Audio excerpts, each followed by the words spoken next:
கர்ண வித்யா foundation digital accessible library வழங்கும் TRP டிஎன்பிஎஸ்சிக்கான புத்தகம். உளவியல் பகுதியின் 6ஆம் அலகு முடிவுற்றதை தொடர்ந்து இந்த ஒளிப்பதிவில் 7ஆம் அலகையும் அதன் தொடர்ச்சியையும் காணலாம். அலகு 7 ஊக்கமும் குழு பரிமாணமும். ஊக்கமும் கற்றலும், ஊக்கத்தின் வகைகள், ஊக்கக் கொள்கைகள், மாஸ்லோவின் தேவைகளின் படிநிலைகள் கொள்கை, பரிசுகள் மற்றும் தண்டனைகளின் பங்கு, அவாவு நிலை, கற்றலின் அடைவு நிலை, ஊக்கத்தின் அடைவு நிலையை வளர்க்கும் உத்திகள், வகுப்பறை சூழலில் ஊக்கத்தின் பங்கு, போட்டியும் ஒத்துழைப்பும், தலைமை பண்பு, தலைமை நடை மற்றும் வகுப்பறை சூழல். ஊக்குவித்தலின் பொருள். ஊக்குவித்தல் எனப்படுவது ஒரு தேவையை நிறைவு செய்வதற்காக செய்யப்படும் தூண்டுதலாகும். உள்ளிருந்து இயங்கும் உந்துதல் நடத்தைக்கும் ஊக்குவித்தலே காரணமாக அமைகிறது. ஊக்குவித்தல் குன்றிய நிலையில் செய்யப்பட வேண்டியவற்றை திணிக்கப்பட்டதாக கருதி செயல்களை செய்யும் போது கற்றல் திறம்பட நடைபெறுவதற்கு வாய்ப்பில்லை. எந்த ஒரு செயலின் வெற்றிக்கும் ஊக்குவித்தல் ஒரு தூண்டுகோலாய் அமைகிறது. இலக்கை அடைய தேவைப்படும் சக்தியையும் வலுவினையும் அளிக்கின்றது. பல்வேறு தேவைகள் இருப்பினும் பொருத்தமான நிலையான ஒன்றினை தேர்ந்தெடுக்க உதவி புரிகின்றது. தேர்ந்தெடுக்கப்பட்ட இலக்கை அடைய திசை மாறாமல் நெறிப்படுத்த ஊக்கிகள் உதவுகின்றன. இம்மூன்றும் கற்றலுக்கு இன்றியமையானதாகும். எனவே கற்றலுக்கு ஊக்குவித்தல் இன்றியமையாத காரணியாக கருதப்படுகிறது. கற்றலுக்கு மட்டும் ஊக்குவித்தல் தேவையா என்று உங்களுக்கு ஐயம் எழலாம். ஊக்கிகள் வாழ்க்கையில் எத்துறையிலும் வெற்றி பெற பெரிதும் துணை செய்கின்றன. இயற்கை ஊக்கிகள். நம் அன்றாட வாழ்வில் நம்மில் ஏற்படும் பல வகையான ஊக்கிகளுக்கு ஏற்பவே நாம் செயல்படுகின்றோம். இவற்றை இயற்கை ஊக்கிகள் என்றும் சமூக பழக்கத்தினால் பெற்ற ஊக்கிகள் என்றும் வகைப்படுத்தலாம். இயற்கை ஊக்கிகள் என்பன யாவை என்று நீங்கள் கேட்கலாம். உடல் தேவைகள் அடிப்படை ஊக்கிகளாக செயல்படுகின்றன. உணவு, தண்ணீர், பிராணவாயு, உறக்கம் போன்ற பல வகையான தேவைகளை நிறைவு செய்ய இயல்பாகவே ஊக்கிகள் அமைகின்றன. இத்தேவைகளை நிறைவு செய்யாதிருப்பின் கற்றலில் மாணவர்கள் ஈடுபட இயலாது. பசியோடு இருக்கும்போது வகுப்பறையில் கற்றலில் ஈடுபட இயலாதல்லவா? சமூக பழக்கத்தினால் ஏற்படும் ஊக்கிகள். மாணவர்களுக்கு தான் பிறரால் விரும்பப்படல், பிறரை பின்பற்றலில் ஆர்வம், பிறர் மதிப்பை பெற விருப்பம், பாராட்டுக்களை பெறுதலில் ஆர்வம் போன்ற சமூக தேவைகள் ஏற்படுகின்றன. அகப்புற ஊக்கிகள். Intrinsic and extrinsic motives. ஊக்கிகள் உள்ளிருந்து எழுபவையாகவோ புறத்தே இருந்து தூண்டப்படுபவையாகவோ இருக்கக்கூடும். புற ஊக்கிகளை ஊக்குவிக்கும் பொருட்கள் இன்சென்டிவ்ஸ் என்பர். வலுப்படுத்தும் தூண்டல்கள் எனப்படுவனவும் புற ஊக்கிகளே. ஊக்குவித்தல் எனப்படும் செயல்முறையில் உந்துதல்கள் யாவுமே உயிரியின் உள்ளிருந்து செயல்படுவனவே ஆகும். புறத்தூண்டல்கள் தொடக்கத்தில் அடிப்படை தேவைகளை நிறைவு செய்வனவாக இருந்து பின்னர் தாமே செயல்களை ஊக்குவிக்கும் பண்பினை பெற்றவையாகும். எனவே புற ஊக்கிகள் உந்துதலை ஏற்படுத்தி இலக்கை அடைய செய்யும் சாதனமாக செயலாற்றுகிறது. They are the means to ends. அக ஊக்கிகள் எனப்படுபவை ஒருவன் ஈடுபடும் நடத்தையே அவன் விரும்பும் இலக்காக அமைகிறது. They are the end for themselves. ஒரு குழந்தை விளையாட்டில் ஈடுபடுவதற்கு காரணம் பாராட்டு அல்லது பரிசை வெல்ல வேண்டும் என்ற நோக்கத்தினால் அமைந்தால் பரிசு அல்லது பாராட்டு புற ஊக்கியாகும்.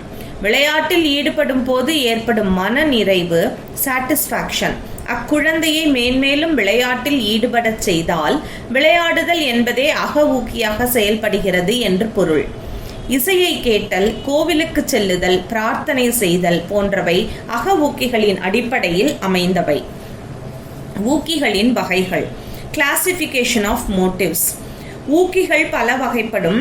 மனித ஊக்கிகளை இயல்பாக காணப்படும் ஊக்கிகளும் பயோஜெனிக், அனுபவ வாயிலாக சோஷியோஜெனிக் எழும் ஊக்கிகளும் உள்ளடக்கம் 4 பெரும் தலைப்புகளுள் அடக்கலாம். அவை யாவன? 1. உடல் தேவைகளுடன் இணைந்த ஊக்கிகள், சைக்கலாஜிக்கல் மோட்டிவ்ஸ். மனிதன் உயிர் வாழ்வதற்கு பசி, தாகம், பிராணவாயு, உறக்கம், வலியினின்றும் விதிப்படுதல், ஓய்வு, பாலுணர்ச்சி ஆகிய தேவைகள் நிறைவுறுதல் இன்றியமையாதது.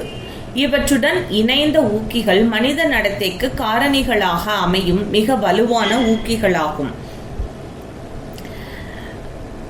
விலங்குகளது நடத்தையை பெருமளவு கட்டுப்படுத்துபவை. உடலில் உள்ளே எழும் மாற்றங்கள் இத்தேவைகளை உருவாக்குகின்றன. 2. மனதை சார்ந்த தேவைகளிலிருந்து எழும் ஊக்கிகள், சைக்கலாஜிக்கல் மோட்டிவ்ஸ். மனம் சார்ந்த தேவைகள் சமூக தொடர்புகளினின்றும் எழும் அடுத்த வகை தேவைகளுடன் இணைந்தவையாகும். ஏனெனில் சமுதாயத்தில் பிறருடன் தொடர்பு கொள்வது மன தேவைகள் நிறைவு பெற பல சமயங்களில் இன்றியமையாததாகிறது. எடுத்துக்காட்டு, காப்புணர்ச்சி தேவை, செக்யூரிட்டி நீட். ஒரு மனத்தேவை, மனம் சார்ந்த தேவைகள் ஒன்றுடன் ஒன்று குறுக்கிட்டு போராட்ட நிலைமையை, கான்ஃப்ளிக்ட் ஆஃப் மோட்டிவ்ஸ் தோற்றுவித்து அவை தீர்க்கப்படாமல் தீவிரமடைந்தால் பொருத்தப்பாடின்மைக்கும் மால் அட்ஜஸ்ட்மெண்ட், நெறிப்பிரள் நடத்தைக்கும், ஆன்டி சோஷியல் பிஹேவியர் வித்தாக அமையும். மனத்தின் தேவைகளுள் முக்கியமானவை காப்புணர்ச்சியும் விடுதலை உணர்ச்சியும் ஆகும். 3. சமூக தேவைகளால் எழும் ஊக்கிகள், சோஷியல் மோட்டிவ்ஸ். பிறரால் ஏற்கப்படுதல், சோஷியல் அக்செப்டன்ஸ். பிறரது பாராட்டுகளை பெறுதல், சோஷியல் அப்ரூவல். பிறரோடு இணைந்து செயற்படுதல், சோஷியல் அஃபிலியேஷன் போன்ற சமூக தேவைகளால் எழுபவை சமூக ஊக்கிகள். மனிதன் ஒரு சமூக விலங்கு. சமூக ஏற்பு பெறுதல் மனித நடத்தைக்கு பின் அமையும் ஊக்கியாகும். எடுத்துக்காட்டு, இப்படி நடந்தால் 4 பேர் என்ன சொல்வார்களோ என்ற எண்ணமே நமது நடத்தையை தீர்மானிக்கிறது, நெறிப்படுத்துகிறது. தின உணர்வு தேவைகளால் எழும் ஊக்கிகள், பர்சனல் மோட்டிவ்ஸ். இவ்வகை ஊக்கிகள் ஒவ்வொருவரது தனித்தன்மை வாய்ந்த ஆளுமையினால் தோன்றுபவை. தன் மதிப்பு உயரத்தக்க செயல்களில் ஈடுபடுவது, தனது திறமைகளின் முழு வளர்ச்சியில் ஈடுபாடு போன்றவைகளால் எழும் ஊக்கிகள் இவ்வகையில் அடங்கும். தற்கருத்து, செல்ஃப் கான்செப்ட், இலக்கு, கோல், மதிப்புகள், வேல்யூஸ், கவர்ச்சிகள், இன்ட்ரெஸ்ட் ஆகியவை இவ்வகை ஊக்கிகளை தோற்றுவிக்க காரணமாக அமைகின்றன. அடை ஊக்கமும் ஓரளவு இவ்வகை தேவைகளுடன் இணைந்ததென கொள்ளலாம். ஊக்க கொள்கைகள், தியரிஸ் ஆஃப் மோட்டிவேஷன். ஊக்கிகள் எவ்வாறு எழுகின்றன, இவை எவ்வாறு நடத்தையை திசைப்படுத்தி கட்டுப்படுத்துகின்றன போன்றவற்றை விளக்க உளவியல் அறிஞர்கள் பல கோட்பாடுகளை முன்வைத்தனர். அவைகளில் முக்கியமானவை வருமாறு: 1. மெக்டூகலின் இயல்பூக்க கொள்கை, instinct theory of McDougall. Charles Darwin என்ற உயிரியல் அறிஞர் தனது பரிணாம வளர்ச்சி கோட்பாட்டில் மனிதனுக்கும் அவனுக்கு அடுத்த கீழ்நிலையில் உள்ள விலங்குகளுக்கும் இடையே மனத்திண்மங்களில் பெருமளவு அடிப்படை வேறுபாடு இல்லை, செம்மையுறுதலே நிகழ்கின்றது என்று கூறியதை தொடர்ந்து மெக்டூகல், வில்லியம் ஜேம்ஸ் போன்றோர் மனித நடத்தைக்கான காரணத்தை விளக்குவதற்கு இயல்பூக்க கொள்கையை வெளியிட்டனர். இயல்பூக்கங்கள் எனப்படுபவை பிறப்பின் போதே நாம் பெறுபவை. இவைகள் கற்பதால் விளைவது அல்ல. ஒவ்வொரு நடத்தையினையும் விவரிக்க ஒவ்வொரு இயல்பூக்கமும் விவரிக்கப்பட்டது. உதாரணமாக, மனிதன் ஏன் சண்டையிடுகிறான் என்பதற்கு அவனது போரூக்கம் புக்னாஷியஸ் காரணம் என்றும், அவன் ஏன் பொருள் திரட்டும் நடத்தையில் ஈடுபடுகிறான் என்பதற்கு அவனது ஈட்டல் ஊக்கம் அக்விசிஷன் காரணம் என்றும் குறிப்பிட்டார். ஒவ்வொரு இயல்பூக்கமும் ஒரு குறிப்பிட்ட மனவெழுச்சியை உண்டாக்குகிறது. உதாரணமாக, பயம் என்னும் இயல்பூக்கம் தப்பித்தல் எஸ்கேப் என்னும் மனவெழுச்சியுடனும், சினம் என்பது போரிட தூண்டுதல் என்பதுடனும் தொடர்புடையவை. மனிதனிடம் 14 முக்கிய இயல்பூக்கங்கள் இருப்பதாகவும், இவை ஒவ்வொன்றும் ஏற்படுத்தும் மனவெழுச்சிகளால் விளையும் அனுபவங்கள் முறையான அமைப்பை பெற்று பற்றுகளாக சென்டிமெண்ட்ஸ் மாறுகின்றன. இப்பற்றுகள் மனித நடத்தையை ஊக்குவிக்கின்றன என்று மெக்டூகல் குறிப்பிடுகிறார். ஹல்லின் உந்தக்குறைப்பு கோட்பாடு, ஹல்ஸ் டிரைவ் ரிடக்ஷன் தியரி. இக்கொள்கையின்படி நடத்தை எழுவதற்கோ அல்லது நடத்தையின் போக்கில் ஏதோ மாற்றம் தோன்றுவதற்கோ அடிப்படையில் உந்துதல் சக்தி டிரைவ் உள்ளது எனப்படுகிறது. உந்துதலின் விளைவாக உயிரி சக்தி பெற்று விறைப்பு டென்ஷன் நிலையை அடைகிறது. இத்தகைய விறைப்பு நிலையை குறைக்கவும் முடிந்தால் முழுமையாக அகற்றவும் உதவுவது அந்த உந்துதலின் மையமாக அமைந்துள்ள இலக்கு கோல் ஆகும். இவ்விலக்கை அடைய நடத்தை எழுந்த அத்திசையில் செயல்படுகிறது. தடைகள் எழுந்தால் அவற்றை சமாளிக்கவும் உயிரி முற்படுகிறது. இலக்கு எய்தப்பட்ட பின் விறைப்பு நிலை மறைந்து உள் சமநிலையும் இன்டர்னல் ஈக்குலிபிரியம் விறைப்பினின்றி விடுபட்டதால் மன அமைதியும் ரிலீஃப் உயிரிக்கு ஏற்படுகிறது என்கிறார் ஹல். விறைப்பு நிலை குறைப்புக்கு உதவுவன யாவும் கற்கப்படுகின்றன. விறைப்பு நிலை குறைப்புக்கு உதவாத நடத்தை முறைகள் கற்கப்படாமல் புறக்கணிக்கப்படுகின்றன. ஹல் தனது உந்து குறைப்பு கோட்பாட்டை விளக்க கீழ்கண்ட 2 கணித வகைகளை மேத்தமேட்டிக்கல் ரிலேஷன்ஸ் பயன்படுத்துகிறார். SCR is equal to SHR into D into V into H hyphen minus 1 IR minus SOR. SHR is equal to 1 minus 10 to the power of minus AN. SCR என்பது துலங்கல் நிகழ்வதற்கான வலு ரியாக்ஷன் பொட்டன்ஷியல். SHR என்பது தூண்டல் minus துலங்கல் இணைப்பின் வலு, அதாவது பழக்கத்தின் ஆற்றல் habit strength. D என்பது உந்த அளவு லெவல் ஆஃப் டிரைவ். K என்பது பரிசு அல்லது பாராட்டின் அளவு மேக்னிடியூட் ஆஃப் ரிவார்ட். V என்பது தூண்டலின் வலு ஸ்டிமுலஸ் இன்டென்சிட்டி. IR என்பது ஒரே துலங்கலை திரும்ப திரும்ப நிகழ்த்துவதால் ஏற்படும் சலிப்பின் காரணமாக ஏற்படும் எதிர்ப்பு இன்ஹிபிட்டிவ் ரியாக்ஷன். SOR என்பது துலங்கலின் சலனம் ஆசிலேட்டரி ரியாக்ஷன் ஸ்ட்ரென்த். A என்பது மாறிலி, இது மனிதர்களுக்கு 0.03, விலங்குகளுக்கு இந்த மதிப்பு அதிகமாகும். N என்பது பழக்கம் ஏற்படுவதற்கு தேவையான முயற்சிகளின் எண்ணிக்கை. SCR மதிப்பு ஒரு குறிப்பிட்ட கீழ் எல்லையை விட த்ராஷோல்டு அதிகமானால் மட்டுமே துலங்கல் நிகழும். தவிர SHR, D, K, V இவைகளில் ஏதேனும் ஒன்றின் மதிப்பு 0 ஆனால் கூட SCR மதிப்பு 0 ஆகி துலங்கல் நிகழ்த்த பெறாமல் போய்விடும். எனவே இந்த தூண்டல் தோன்றினால் உயிரி இந்த குறிப்பிட்ட துலங்கலை நிகழ்த்தும் என்று கூற முடியாது. SCR மதிப்பு ஒரு குறிப்பிட்ட நிலையில் இருந்தால் மட்டுமே துலங்கல் வெளிப்படும். ஹல் கோட்பாட்டுக்கு முன்பாக வலுவேற்றம் என்பது பரிசு திருப்தி இவைகளால் ஏற்படுவது என்று கூறப்பட்டது. ஆனால் ஹல் வலியிலிருந்து விடுபடுதல் எஸ்கேப் ஃப்ரம் பெயின், தேவை குறைப்பு நீட் ரிடக்ஷன் ஆகியவைகளும் ஒரு வகை வலுவூட்டிகளே என்று வாதிட்டார். முதன்மை வலுவூட்டிகளும் வழிநிலை வலுவூட்டிகளும் பிரைமரி அண்ட் செகண்டரி ரீஇன்ஃபோர்சஸ். உயிர் வாழ்தலுக்கு இன்றியமையாத பசி, தாகம் போன்ற உந்துதல்கள் ஆதாரமானவை பிரைமரி என்றும், இவ்வுந்துதல்களினால் ஏற்படும் விறைப்பு நிலையை குறைக்க உதவும் உணவு, நீர் போன்றன முதன்மை வலுவூட்டிகள் பிரைமரி ரீஇன்ஃபோர்சஸ் என்றும் ஹல் குறிப்பிடுகிறார். முதன்மை வலுவூட்டிகளுடன் இணைந்து செயல்படுவதன் மூலம் சில பொருட்கள் வழிநிலை வலுவூட்டிகளாக செகண்டரி ரீஇன்ஃபோர்சஸ் செயல்பட தொடங்குகின்றன. உதாரணமாக, பசியை போக்கும் உணவு முதன்மை ஊக்கிகள் என்றால், உணவை பெற்று தரக்கூடிய பணம் அல்லது டோக்கன் வில்லை டோக்கன் வழிநிலை ஊக்கிகளாக செயல்படக்கூடியவை. மாஸ்லோவின் தேவைகள் படிநிலை கோட்பாடு.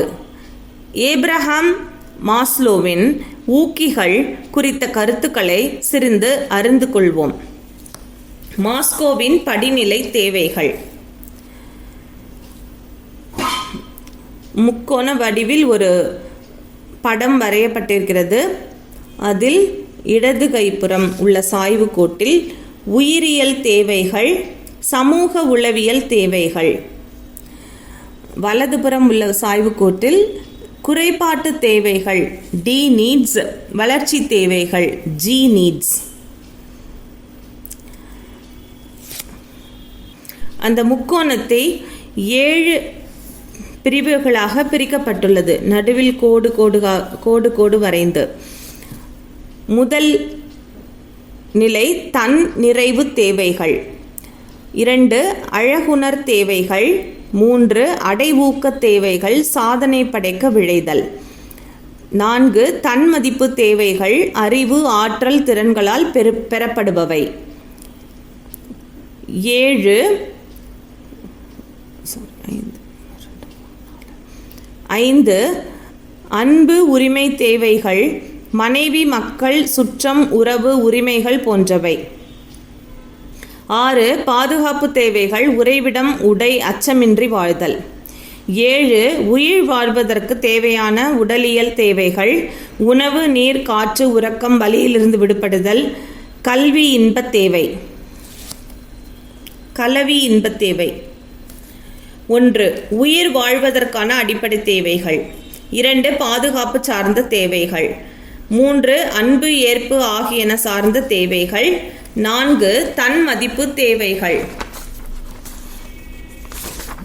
5 ஆற்றல் வெளிப்பட்டு முழுமையடைவதற்கான தேவைகள், 6 அறிதல் புரிந்து கொள்ளுதல் சார்ந்த தேவைகள், 7 அழகியல் சார்ந்த தேவைகள். மாஸ்லோவின் ஊக்குவித்தல் கோட்பாட்டில் அடிப்படையான தேவைகளும் இடைநிலை தேவைகளும் உயர்நிலை தேவைகளும் உள்ளன. அடித்தளத்தில் காணப்படும் தேவைகள் பூர்த்தியான பிறகே உயர்நிலை தேவைகள் எழத் தொடங்குகின்றன. இவற்றில் அடிநிலையில் உள்ள உயிர் வாழ்வதற்கான அடிப்படை தேவைகள், பாதுகாப்பு தேவைகள், அன்பு ஏற்பு ஆகிய 3 தேவைகளும் குறைபாட்டு தேவைகள் என்றும், மேல்நிலையில் உள்ள 4 வளர்த்தி தேவைகள் என்றும் விளக்குகிறார். அவாவு நிலை, லெவல் ஆஃப் ஆஸ்பிரேஷன், ஓரளவு பரிச்சயமான செயலை செய்ய முற்படும் போது அச்செயலில் நாம் எந்த அளவு உயர் சாதனையை பெற விரும்புகிறோமோ அது அச்செயல் பற்றிய நமது அவாவு நிலையாகும் என்று டெம்போ அவாவு நிலையை வரையறுக்கிறார். உதாரணமாக, உயர தாண்டுதலில் ஒருவர் 4 அடி தாண்டி முடித்ததும் அடுத்து 4.5 அடி தாண்ட வேண்டும் என்ற ஆவல் கொண்டு முயற்சித்தால் அவரது அவாவு நிலை 4.5 அடி இலக்கு ஆகும். மாறாக 4 அடி 1 அங்குலம் என நிர்ணயித்து முயற்சி செய்தால் அவரது அவாவு நிலை 4 அடி 1 அங்குலம் ஆகும். ஒருவன் எளிதில் அடையக்கூடிய இலக்குகளை மட்டுமே அடைய விரும்புவது அவரது அவாவு நிலை கீழ்மட்டமாயிருத்தலை குறிக்கும். ஆனால் மேன்மேலும் சாதனை படைக்க வேண்டுமென்று தனது இலக்கை உயர்த்தி கொண்டே இருப்பவரது அவாவு நிலை உயர்ந்ததாகும். அதாவது ஒருவர் அடைய விழையும் இலக்கினை அடைய எவ்வளவு கடினமாக முயற்சி தேவைப்படும் உணர்ச்சியும் நம்முள் எழுந்து அச்செயலில் சாதனை பெருமளவு பாதிக்கப்படும்.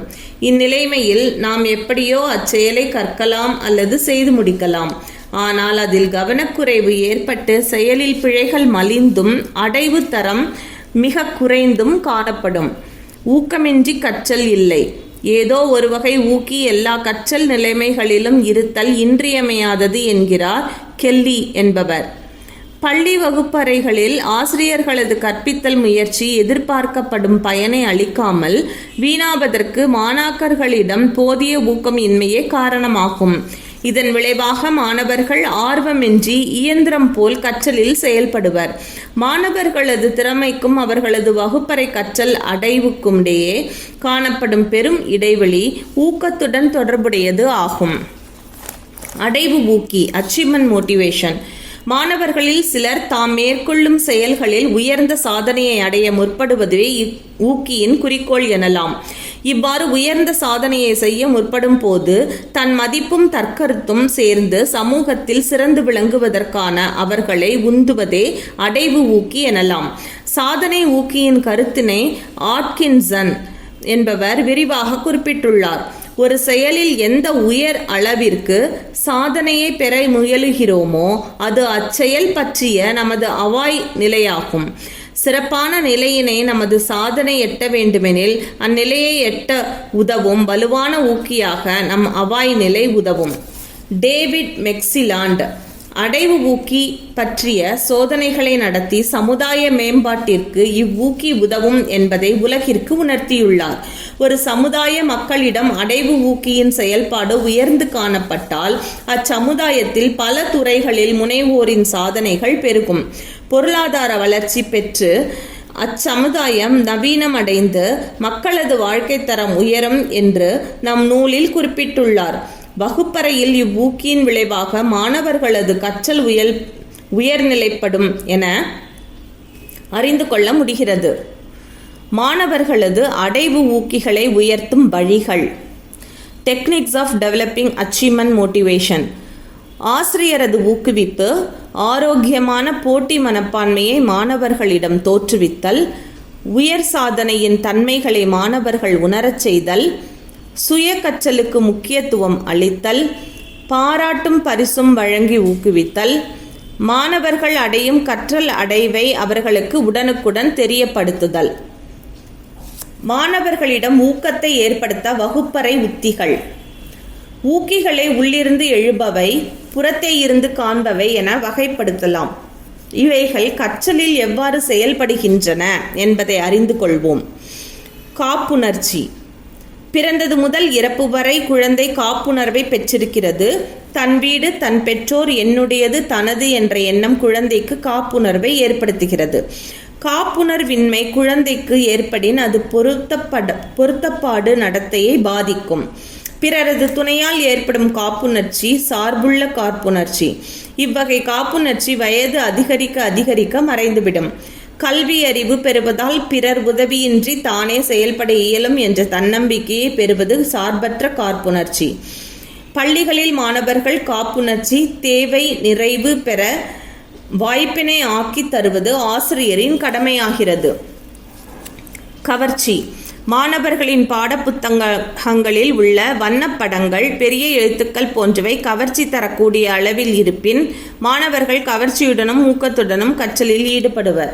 வகுப்பறையில் ஆசிரியர் குரலில் ஏற்றத்தாழ்வோடு கதை சொல்லுதல், பாடுதல், தனி நடிப்பு போன்ற கற்பித்தலில் பல அணுகுமுறைகளை மேற்கொண்டால் மாணவர்களுக்கு கவர்ச்சி ஏற்படும், கற்றலில் ஊக்கம் ஏற்படும். சுதந்திரம். எந்த ஒரு மாணவனும் இயல்பிலேயே சுதந்திரத்துடனும் இயங்கும் மனத்தேவையை கொண்டவன். இத்தேவை நிறைவடைந்தால் உடல் வளர்ச்சி, அறிவு வளர்ச்சி, மன எழுச்சி வளர்ச்சிகளில் முழுமை பெறுவார்கள். ஜான் டூயி கூறுவது போல் கல்வி முறை குழந்தையினது இயல்புகளுக்கு ஏற்ற வளர்ச்சியை தடை செய்யாத வகையில் கட்டுப்பாட்டை செயல்படுத்த வேண்டும். புதியன படைக்கவும் புது அனுபவத்தை பெறவும் ஆசிரியர் வகை செய்தல் வேண்டும். வெற்றி. மாணவர்கள் கற்றலில் ஊக்கம் பெற தொடக்க கட்டத்தில் ஆசிரியர் மாணவர்களுக்கு வெற்றி எளிதில் கிட்டும் வகையில் கற்றல் செயல்களை கொடுக்க வேண்டும். மாணவர்கள் கற்கும் வேகத்தில் கற்றல் செயல்கள் அமைந்திருக்க வேண்டும். வெற்றிகள் மாணவர்களது தற்கருத்தினை உயர்த்தி மேலும் வெற்றிகளை பெற வலுப்பெற்ற ஊக்கிகளாக அமையும். தாங்களால் எவ்வளவு கற்க இயலும் என்பது பற்றிய உணர்வுகளை மாணவர்கள் பெற உதவுதல் மூலம் மாணவரின் கற்றலை மேம்படச் செய்யலாம்.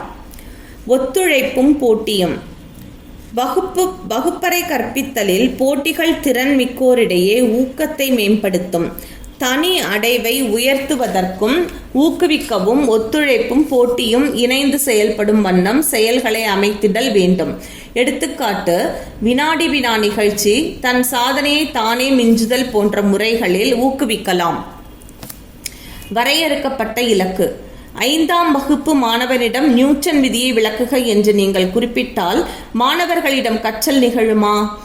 மாணவர்கள் அடைய வேண்டிய கற்றல் இலக்கை தீர்மானிக்கும் போது ஆசிரியர் அவர்களின் உடல் வளர்ச்சி, மன வளர்ச்சி, சமூக வளர்ச்சி போன்ற வளர்ச்சி நிலைகளுக்கு ஏற்ப தீர்மானிக்க வேண்டும். மாணாக்கர் திறனுக்கு மீறிய இலக்கை வலியுறுத்தினால் கற்றலில் எதிர்விளைவுகள் ஏற்படும். பொருத்தமான இலக்கை நிர்ணயித்தால் மாணவர்கள் ஊக்கத்துடனும் கற்றலில் ஈடுபடுவார்கள் அல்லவா? பாட இணைப்பு செயல்கள். பாட இணை செயல்களான விளையாட்டுக் கழகங்கள், கிளப் போன்றவைகள் மாணவர்களை கற்றலில் ஊக்குவிக்கின்றன. மாணவர்களுக்கு எப்பாடத்தில் ஆர்வம் உள்ளதோ அதில் அவர்கள் ஒன்று சேர்ந்து செயலை மேற்கொள்ளும் போது அப்பாடத்தில் ஊக்கத்துடன் செயல்படுவர். எடுத்துக்காட்டாக, வரலாற்றில் விருப்பம் கொண்ட மாணவர்கள் ஒன்று சேர்ந்து வரலாற்று இடங்களுக்கு சென்று உண்மை நிகழ்ச்சிகளை அறிய முற்படுவதில்லையா? தாங்களாக கற்றலில் ஈடுபடுதல். மாணவர்கள் ஒவ்வொருவரும் ஒரு செயலில் ஈடுபடும் போது ஆர்வத்துடன் செயல்படுவர். தங்களை அந்த செயலில் இணைத்துக் கொள்ளும் போது ஊக்கத்துடன் செயல்பட்டு குறிப்பிட்ட நோக்கம் ஈடேற முயற்சிப்பர். எடுத்துக்காட்டாக பள்ளி ஆண்டு விழா, மரம் நடு விழா போன்றவற்றை குறிப்பிடலாம். குழு மனப்பான்மை. குழுவாக செயல்படும் போது கூச்ச உணர்வு, தனிமை உணர்வு, மன எழுச்சிக்குள்ளதால் போன்ற மன இயல்புகள் மாற்றமடைகின்றன. தாங்களாகவே எந்த ஒரு பணியையும் செய்ய ஊக்கம் ஏற்படுகிறது. எடுத்துக்காட்டு இறைவணக்கம், விழாக்கள், அறிவியல் மன்றம் முதலானவை. துணை கருவிகளை பயன்படுத்துதல். கற்றல் கற்பித்தலில் துணைக்கருவிகளான கேள்வி, காட்சி சாதனங்களையும் மாதிரிகளையும் பல்வேறு வண்ணங்களில் வகுப்பறையில் பயன்படுத்தும் போது மாணவர்களுக்கு கற்றலில் ஊக்கம் ஏற்படும். மாணவர்களிடம் துணைக்கருவிகளை தயார் செய்யுமாறு கூறும் போது உற்சாகத்துடனும் ஈடுபாட்டுடனும் செய்வர். ஆசிரியர் மாணவர் உறவு. ஆசிரியர் மாணவர் உறவே மிகச்சிறந்த ஊக்குவிப்பாகும். மாணவர்களின் கற்றலுக்கு ஊக்குவிப்பு செய்ய ஆசிரியர் கையாளும் தூண்டுதல்கள், கொடுக்கும் உற்சாகம், அணுகுமுறை போன்றவைகளை பொறுத்தே மாணவர்கள் ஊக்கம் கற்றலில் ஏற்படும். ஊக்குவித்தலில் ஒத்துழைப்பும் போட்டியும்.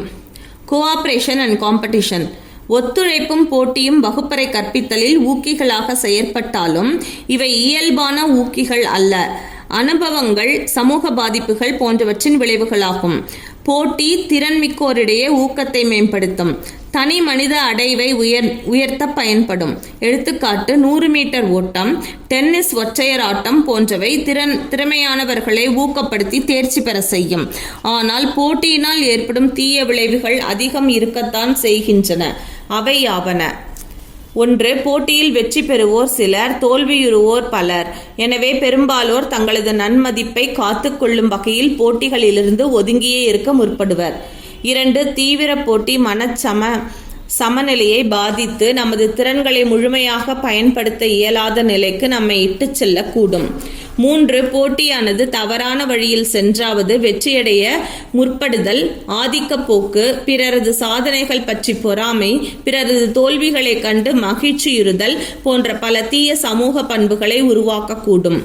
4. பொருள் புரிந்து கற்கச் செய்தல், கற்பித்தல், துணை கருவிகளை ஏற்ற முறையில் பயன்படுத்துதல், செய்து கற்றல் போன்ற இயங்குநிலை டைனமிக் கற்பித்தல் முறைகளை பயன்படுத்துதல் போன்றனவும் ஊக்குவித்தலை அதிகப்படுத்தும். 5. தீவிரமாகவும் தேவைக்கு அதிகமாகவும் ஊக்குவிப்பது தவறாகும். இதனால் கவலைகளும் போராட்டங்களும் மாணாக்கரிடையே எழக்கூடும். 6. ஒத்துழைப்பும் போட்டியும் இணைந்து செயல்படும் செயல்களையும் வழிமுறைகளையும், குழு கற்பித்தல், குழுக்களுக்கிடையேயான போட்டி போன்றவை அதிக அளவில் பயன்படுத்த வேண்டும். 7. ஒவ்வொருவரும் ஓரளவேனும் வெற்றி பெறும் வகையில் கடினத்தன்மை அதிகரித்து செல்லும் முறையில் தரவரிசைப்படி அமைந்த ஒப்படைப்புகளையும் செயல் திட்டங்களையும் மாணவர்களுக்கு அளிக்க வேண்டும். வெற்றி ஒருவரது தற்கருத்தை உயர்த்தி செம்மைப்படுத்தும். ஊக்குவித்தலுக்கான சில வகுப்பறை உத்திகள். Tips for classroom motivation. வகுப்பறை கற்பித்தலில் மாணவர்களை ஊக்குவிக்கும் வழிமுறைகள் யாவை என்பது கல்வியில் மிக முக்கிய பிரச்சனையாகும். பொதுவாக மாணவர்களை கற்றலில் ஊக்குவிக்க ஆசிரியர்கள் பயன்படுத்தும் உத்திகள் ஆவன. 1. பல்வேறு வயது குழந்தைகளது கற்றலை ஊக்குவிக்கும் பல வகை தூண்டல்களை பொருத்தமான முறையில் ஊக்கிகளாக செயல்படுத்த வேண்டும். எடுத்துக்காட்டு: கீழ் வகுப்புகளில் பரிசளித்தல் திறமையான ஊக்கியாக செயல்படும். உயர் வகுப்புகளில் பரிசை விட வகுப்பறை பாராட்டு மாணவர்களது ஊக்கத்தை அதிகப்படுத்தும். 2. கல்வியாண்டு முழுவதும் தொடரும் அகமதிப்பீடு இன்டர்னல் அசஸ்மெண்ட் கற்றலில் ஊக்குவித்தல் நிலையினை நீடித்த முறையில் ஏற்படுத்தி திறன் மேம்பாட்டுக்கு உதவும். 3. கற்க வேண்டியன தமக்கு பயனுள்ளவை என்ற கருத்து மாணாக்கர் மனதில் எழுமாறு ஆசிரியர் முயல வேண்டும். அதாவது கற்பவற்றை நடைமுறை வாழ்க்கையோடு தொடர்பு படுத்தி கற்கச் செய்ய வேண்டும்.